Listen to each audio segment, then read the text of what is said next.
كعكة المشمش هاي كل وقتها ما بياخد منك ساعة.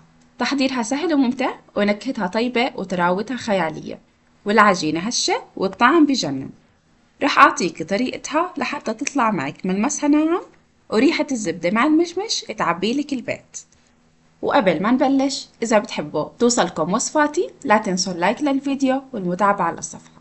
ورح نبلش بتحضير المشمش. عندي هون نص كيلو مغسول منيح، بدنا نقطعه بالطريقة هاي ونشيل البذرة منه.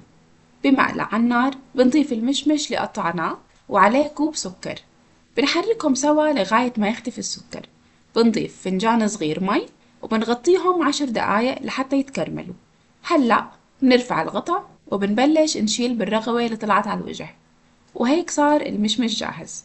بنتركه على جنب يبرد، وبنروح نحضر عجينة التارت. بصحن غميق بنضيف 125 جرام زبدة وتكون بحرارة الغرفة، وعليها نص كوب سكر.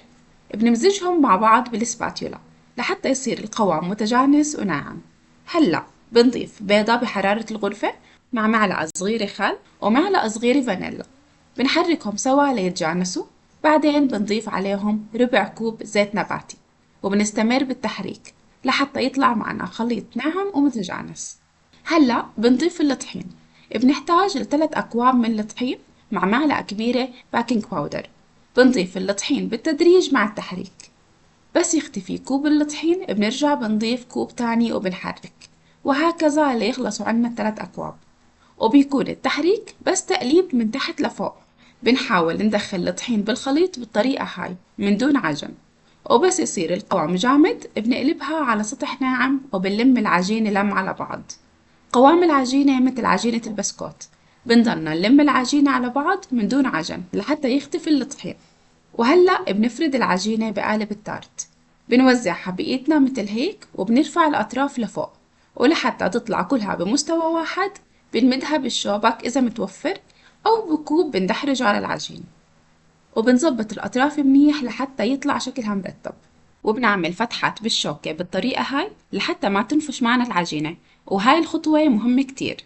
وهلأ بعد ما برد المشمش المكرمل بنضيفه فوق التارت وبنوزعه بطريقة حلوة، وبندخل القالب على فرن محمى من قبل 30 دقيقة. بس نشوف الأطراف احمرت بتكون التارت جهزت. بنطلعها من الفرن وما بنقطعها لتبرد تماما لحتى تضل متماسكة عند التقطيع وما تفرط معكم. بعدين بنرش عليها سكر باودر وبتكون جاهزة للتقديم. الريحة مش عادي قدها طيبة وعبت البيت، والقوام بشهي والطعم خيال. لو بتحبوا الحلويات لشكلها بسيط وطعمها بيرفع المزاج، لازم تجربوا طريقتي بالتارت. قطعة واحدة مع فنجان قهوة أو شاي بتعدل اليوم كامل. جربوها، ولو عجبتكم الوصفة لا تنسوا اللايك للفيديو والمتابعة للصفحة، وصحة عنوان.